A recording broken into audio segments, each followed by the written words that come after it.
everybody, it's Rhonda here from Nelson Soapery. Today we are going to do a video on beautiful candles.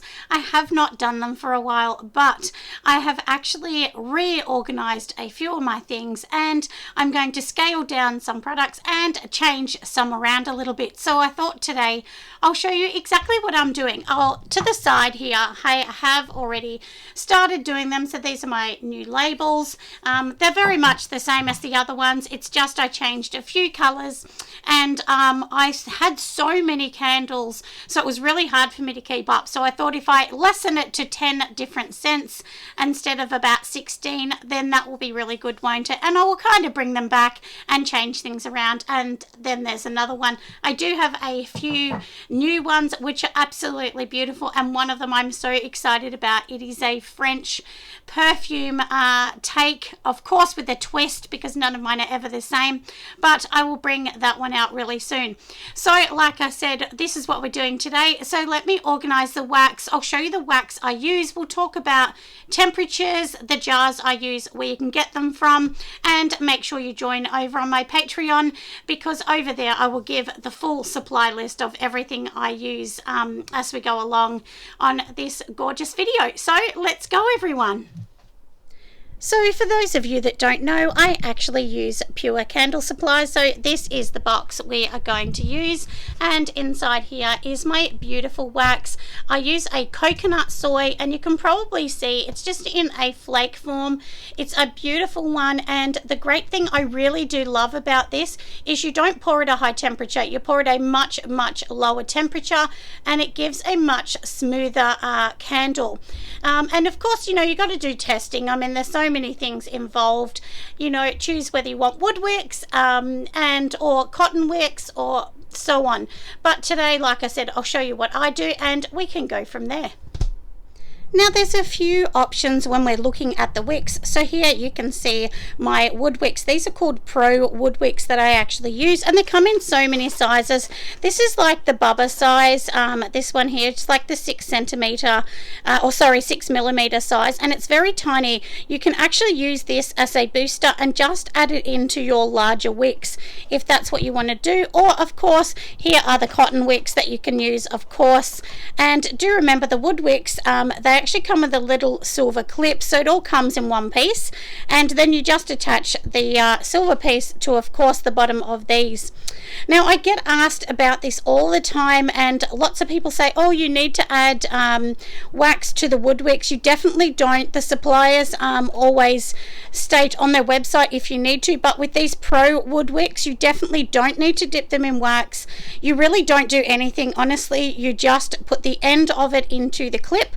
The only thing is you do need to let your customers know that sometimes one or two lights of it may go out, and you may need to start it again, because basically it's like a wood fire, you know, that it doesn't start like a cotton wick straight away. You may need to give it a couple goes. It doesn't mean it's broken, or it doesn't mean it's damaged or not usable. It's just a part of using wood wicks, but they are beautiful, and I personally feel like they get a cleaner burn. But of course, once again, this is all about testing. I know we don't want to hear this, but honestly it is. I will give you you know, the numbers that I use, like the actual wood wicks that I use, so I'll give you the number through this video as well, but I won't put it in the description because it just takes me a lot more writing to pop it all in there, but I will definitely give you all the information through this video. So that's the wood wicks. Now let's go over and add all of the wax into my heater.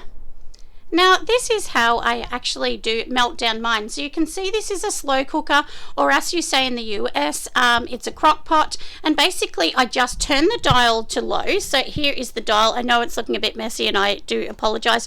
So we just turn it. It's already on, even though it doesn't look like it. You can see it on there.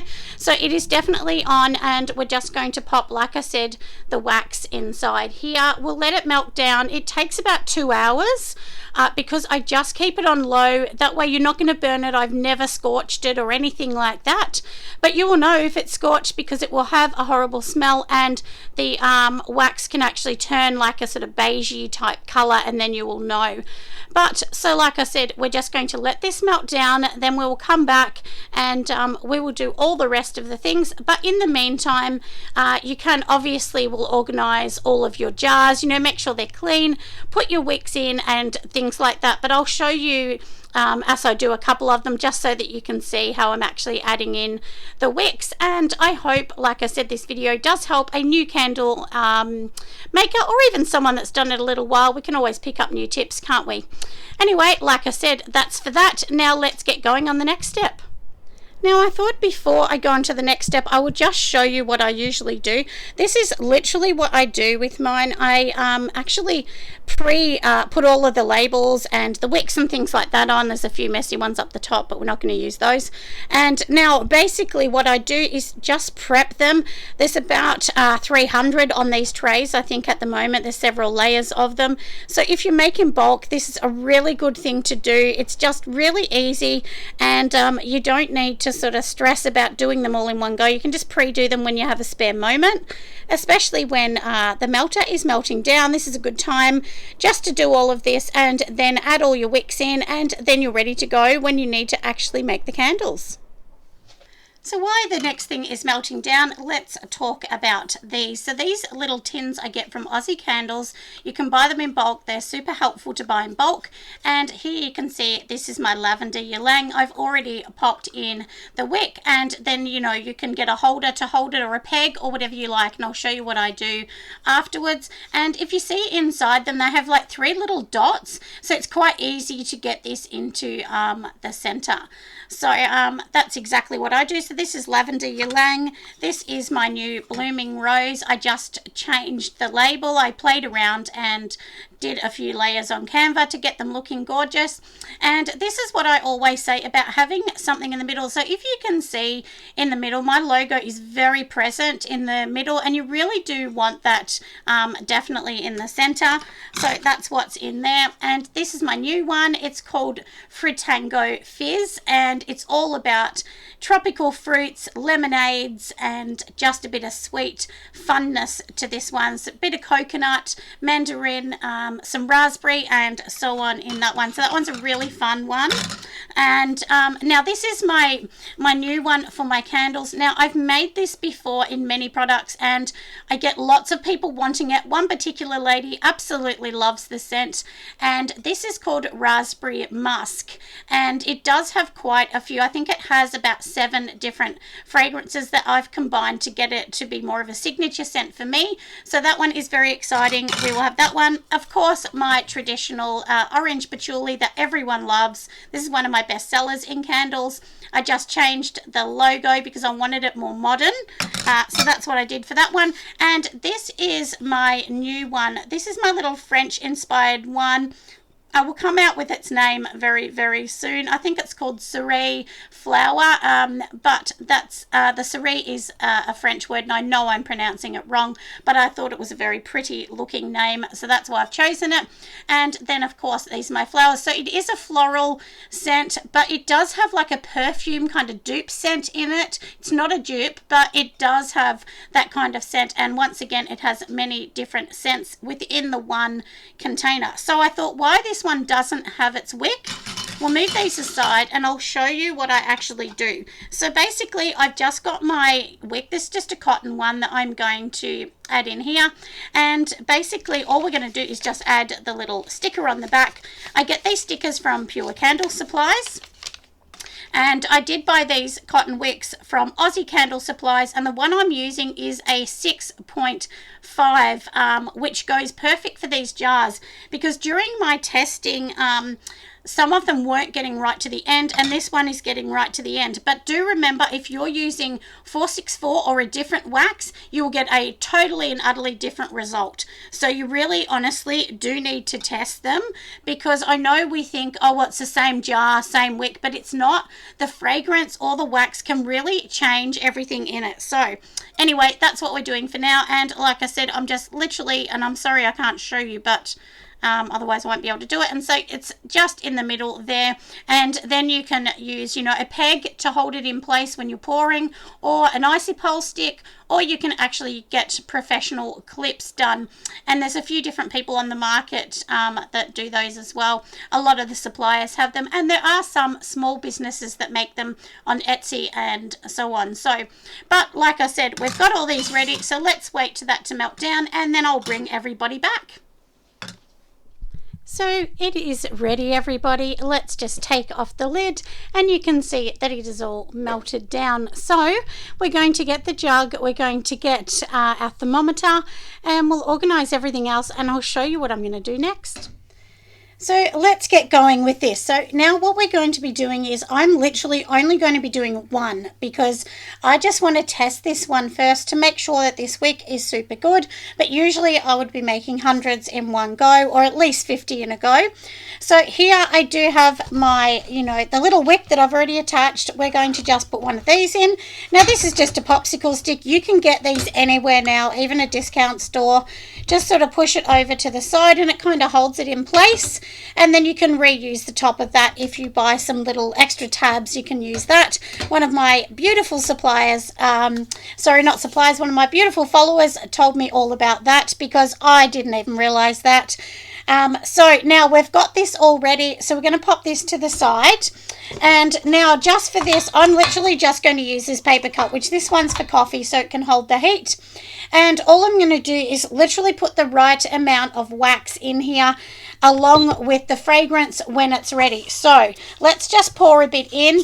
So in these containers here, they'll take about 100, and I work on 9% fragrance load. So if you work that out, that would mean that I would need 91% wax, and then I would need 9% fragrance.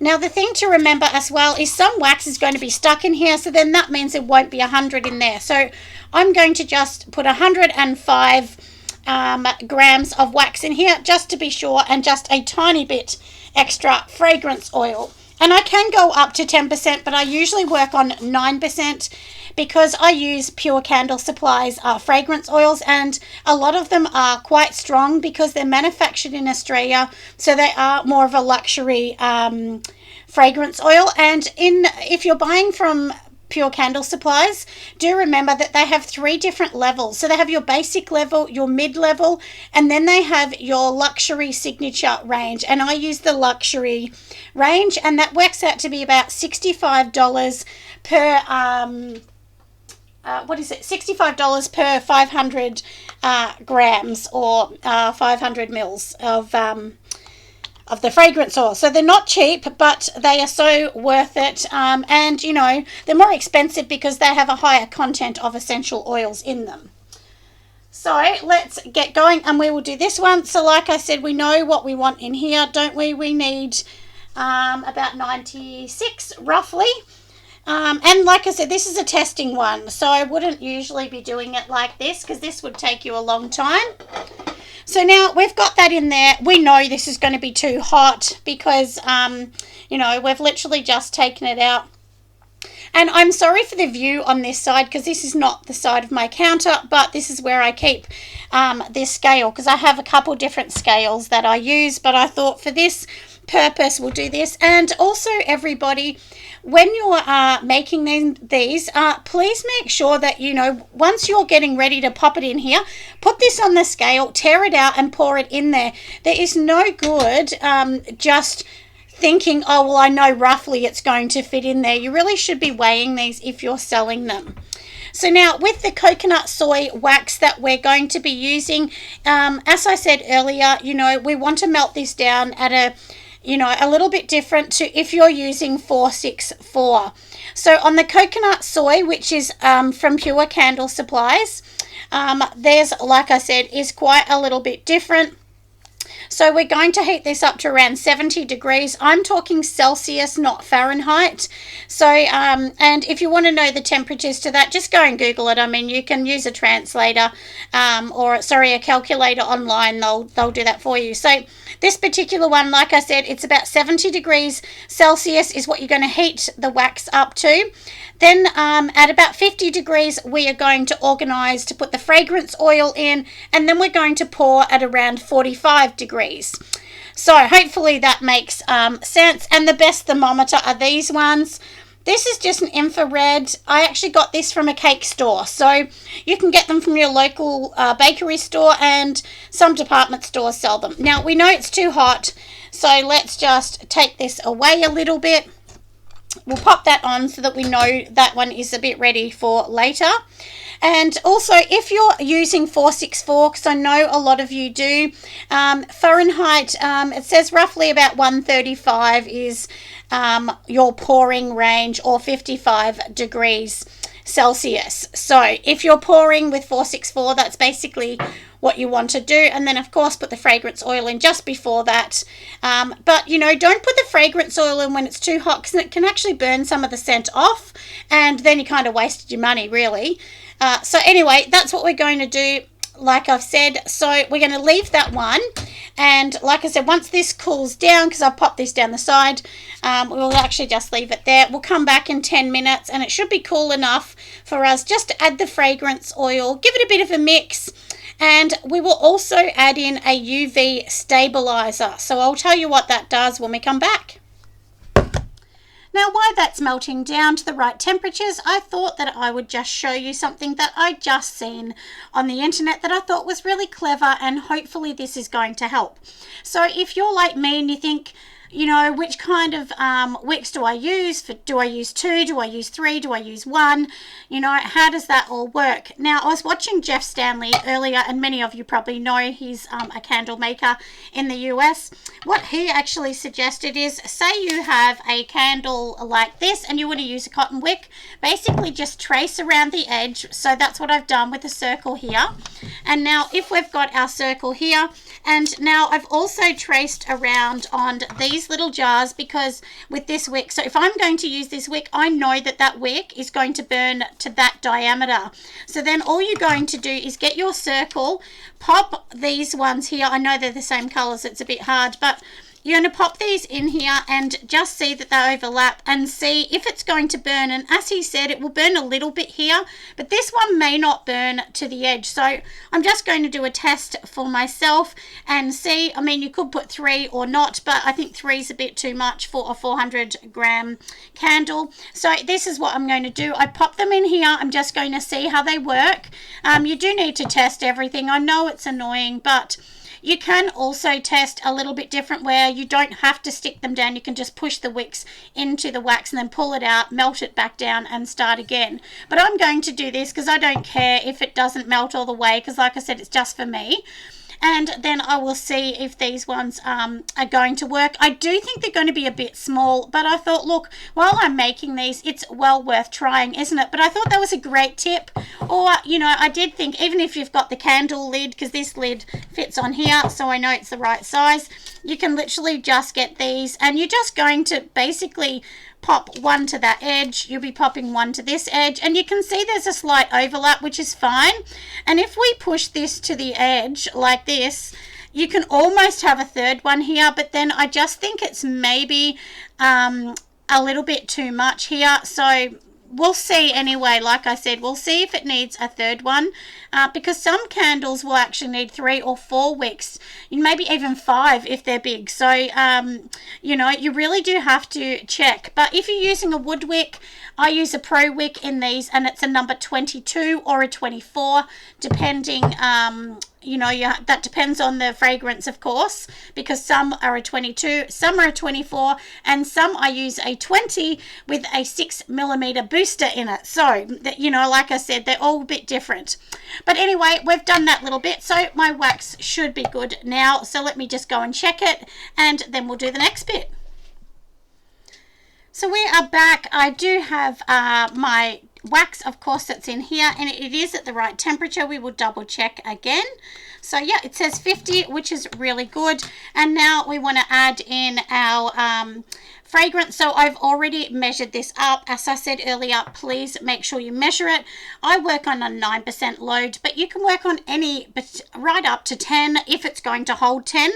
And don't think that you can just add 15 because it will be stronger. It usually means that what's going to happen is the wax just can't hold it, and then you'll see bits of oil sit on top of the wax, which is dangerous because they can catch on fire. So it's really important to not go over what the supplier says on the fragrance. And if somebody says they want it stronger, you just need to say no, sorry.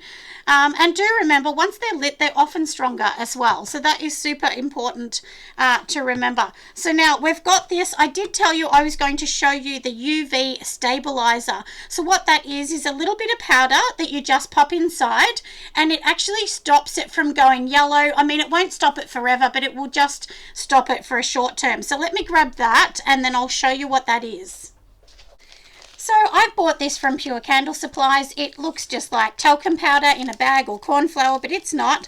It's actually for a candle, and you need like 0.1% or something. So it's a very tiny amount. Like honestly, for one of these, we only literally need the end of this little stick to do its bit, and you just basically mix it in when it's, you know, around the right temperature, around the 50. We just want no lumps or bumps. We'll add that in, and that's it. And then we're going to add the fragrance. So let's just pop that in. Give it a mix. You don't need to mix this for a super long time.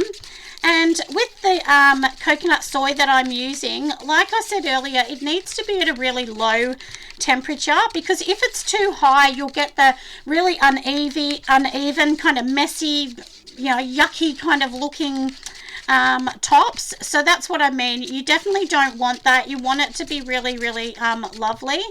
So in here, and I'll show you this one that I've already made so you can see how smooth it is, and that's pouring it at the right temperature, and this is the coconut soy as well. So yeah, definitely make sure you do that. But one thing too is sometimes candles, after they're burnt once, they'll look a bit messy on the top, but I mean, it doesn't matter. It's already burnt once. It's not going to look perfect after that. And I always tell my customers, you know, that's how you can tell a soy candle. So now we do have this bit here, don't we? So let's just simply pour it in, because we've mixed it, we've done everything. Just pour it a little bit slow so that it will turn out beautiful. And you can see it's pretty much to the top, and that's because I have already pre-measured it. The sticks are not as good as those silver tabs, and I have actually ordered some from Aussie Candles, the silver tabs. So definitely, if you can afford it, I'd say get the silver tabs, or get some other tabs that sit within the container, and that way you're going to get a perfectly scented one each time. But, you know, can I tell you, I have actually bought candles for like $90 or close to $90, and they have tunneled. The wick hasn't been exactly even. So even the most expensive ones, that sometimes can happen. So don't beat yourself up about it if it's not exactly perfect. But I hope today has been super helpful. I hope that I've really helped everyone understand candle making a little bit. It is a science. It's not as simple as you think. You do need to do some work behind the scenes to understand it, testing. And that's what I said. Do one. Just do one little small one, because you may find that that scent is not strong enough and you don't like it. So it's really worth, just do 100-gram candle. I mean, you don't need to do anything big. I would not be making a big one to this size if you're not 100% sure. Anyway, make sure you give me a thumbs up, my friends, and I will see you on the next video. Bye, everyone.